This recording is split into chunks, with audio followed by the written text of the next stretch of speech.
ভালোবাসি শব্দটি উচ্চারণের সঙ্গে সঙ্গে তেয়ের বাম গালে শক্তপোক্ত এক চর বসানো চাকু। তেয়ের পুরো পৃথিবী যেন ভৌ ভৌ করে ঘুরতে লাগলো। হতবাক হয়ে চাইল সে।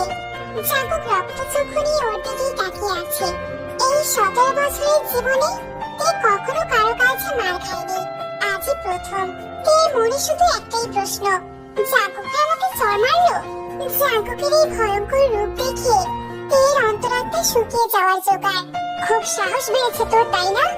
এতটা নির্লজ্জ হয়েছিস যে আমার সামনে দাঁড়িয়ে এসব বলতে জিভে আটকালো না? জাঙ্কুকে ধমকে দিয়ে থরথর করে কাঁপে, অথচ তাও সাহস জুগিয়ে বলল, আমি কি করব? আপনি তো সত্যিটা জানতে চাইলেন। জাঙ্কুক এবার সজোরে তের হাত চেপে ধরে, ব্যথায় তের চোখ মুখ খিচে বন্ধ করে রাখে। তোর জিভ টেনে ছিঁড়ে ফেলবো তে, তুই আমায় চিনিস না। ভবিষ্যতে তোর মুখ থেকে এসব যেন না শুনি। তে দমে গেল না। দমে যাবে বলে কি এতটা ঝুঁকি নিয়েছে আজ? হেরে যাওয়ার পাত্রী সে নয়। ভয় পেলেও কণ্ঠে সেই ভয়টা তুলে ধরল না।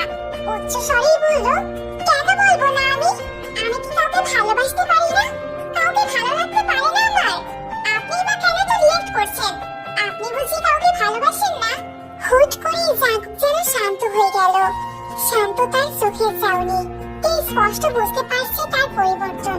কিন্তু তখনই জাঙ্কুক দাঁতের দাঁত চেপে বলে ওঠে, এক থাপ্পড়ে তোর সব দাঁত ফেলে দেবো বেয়াদব। তোর বয়স কত? ভালোবাসায় কি বুঝিস তুই? পড়াশোনার নাম করে কলেজে গিয়ে এসব করছিস? ওকে ফাইন, তোকে তো আমি পরে দেখছি। আগে দেখে আসি তোকে প্রেমপত্র দেয়া সেই দুঃসাহসী আশিককে। জাঙ্কুক তেকে ছেড়ে গটগটিয়ে সেখান থেকে চলে যায়। এদিকে আতঙ্কে ঘাম ছুটল তের। জাঙ্কুক ভাইয়া মারাত্মক লোক, মারপিটে পিএইচডি প্রাপ্ত।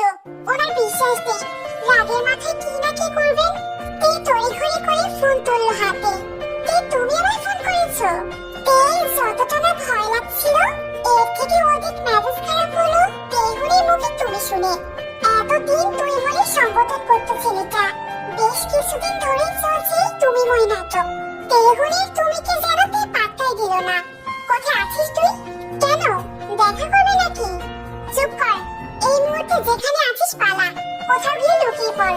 কেন? কি হয়েছে? লুকাতে যাব কেন? না লুকোলে তোর কপালে ভীষণ দুঃখ আছে। জাঙ্কুক ভাই তেড়ে যাচ্ছে তোর কাছে। কেন? আমি তো কিছু করিনি। সেদিনের পর থেকে তোমাকে বিরক্ত করিনি। তুমি কি ওনার কাছে আমার নামে নালিশ করেছো? নালিশ করিনি, তবে ওনার হাতে তোর লেখা চিঠি আছে। এবার তুই ঠিক কর, পালাবি না ওখানেই বসে থাকবি? তে লাইন কাটলো ফোনের। গালের হাড় ব্যথায় টনটন করছে। কি মাথায় না মেরেছে পাশার লোকটা। তে হাত রাখলো যেখানটায় স্পর্শ করেছে জাঙ্কুক।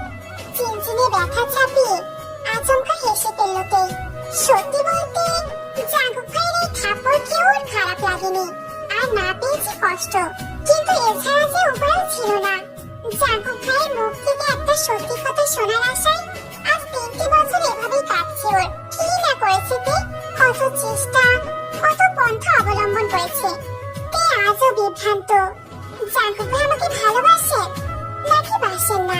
তবে একটা কথা সত্যি, মানুষটা ওকে ভালোবাসুক আর না বাসুক, ও যে তার প্রেমে হাবুডুবু খাচ্ছে প্রতিদিন। মাঝে মধ্যে লাজ লজ্জা বিসর্জন দিয়ে এক ধ্যানে তাকিয়ে থাকে জাঙ্কুকের দিকে।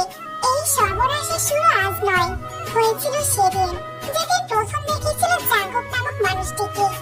সম্পর্কে জাঙ্কুক তের চাচাতো ভাই, অথচ ভাই বোনের মধ্যে জাঙ্কুকই সবার বড়। ওদের যৌথ পরিবার। ভাইদের মধ্যে তের বাবা আরব সবার বড়, তার 2টি মেয়ে, তে আর জিমিন। অন্যদিকে তের চাচা ইউনজুনের আবার 2টি ছেলে, জাঙ্কুক আর জেহব। তের বয়স যখন 8, জাঙ্কুকে পড়াশোনার জন্য নিউ ইয়র্ক পাঠানো হয়।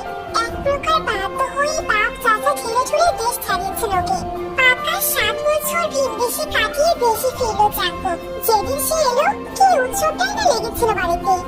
জাঙ্কুক বাসায় পা রাখতে বড় বড় মানুষদের মধ্যে কোন রকমে খরগোশের মতো মাথা বের করে ওকে দিল এক 15 বছরের কিশোরী। মা চাচিদের দিনরাত নাম জপা সেই মানুষটিকে দেখতে চাইল। সেদিনই তে নাম লেখালো বিনাশের খাতাতে। রীতিমতো পিছলে পড়লো জাঙ্কুকের প্রেমে।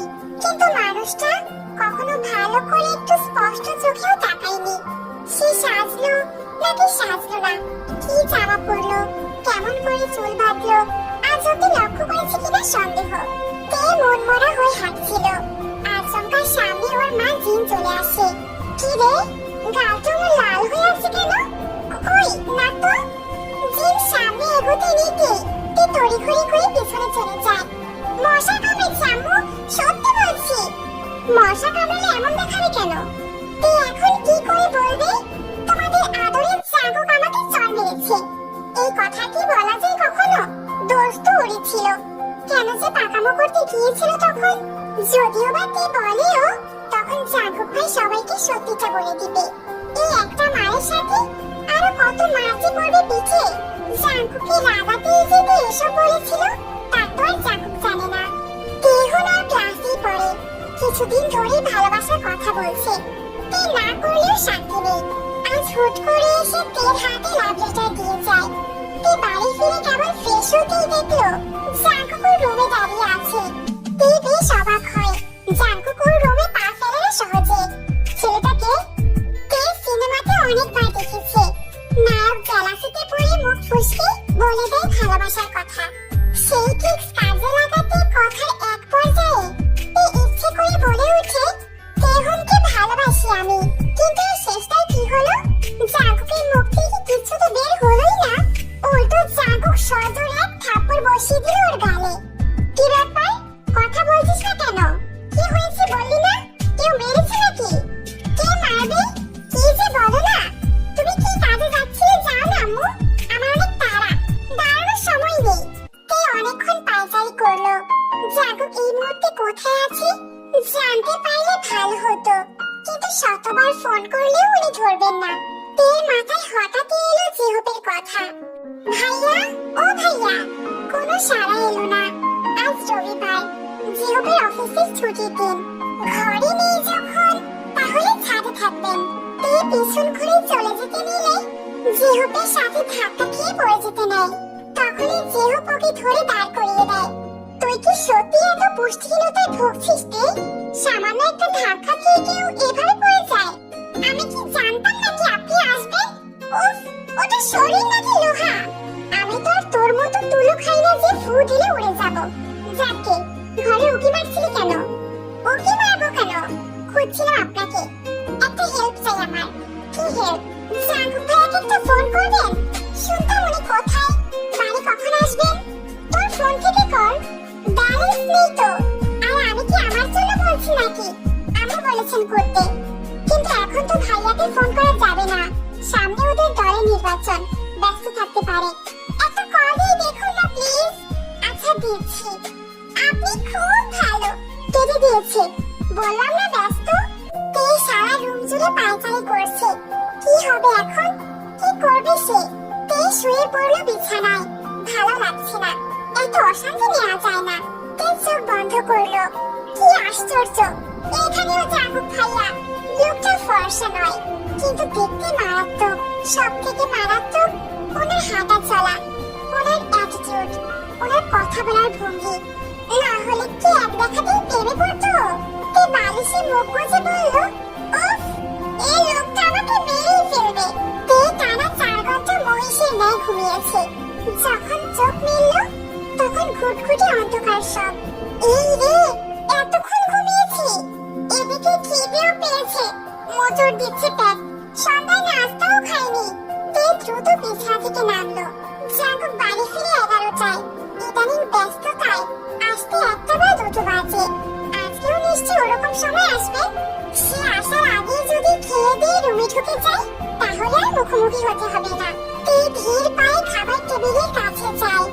জাঙ্কুকের প্লেটে খাবার রাখা দেখে তে শিওর হয় এখনো ফেরেনি জাঙ্কুক। যাক ভালোই হলো, একটু নিশ্চিন্তে আরামসে খাওয়া যাবে এখন। ঝটপট চেয়ার টেনে বসতে গেল তে, অথচ বসার আগেই আচমকা চেয়ারখানা কেউ টেনে নিল। ফলস্বরূপ তে ধপাস করে পড়ে গেল ফ্লোরে। কোমর থেকে পা অব্দি ব্যথায় চঞ্চল করে উঠল। সামনে জাঙ্কুককে দাঁড়ানো দেখে তে বুঝে ফেলল সবটা।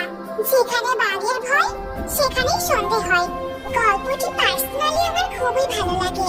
যারা সফট গল্প পছন্দ করো আশা করি তাদের কাছে গল্পটি খুবই পছন্দ হবে। এই গল্পে টেকক, ইউমিন, নামজিনের পাশাপাশি জিহুপের লাভ স্টোরিও তুলে ধরা হবে। তবে আমি খুবই কনফিউজড, জিহুপের সাথে মেয়ে কাকে দিব?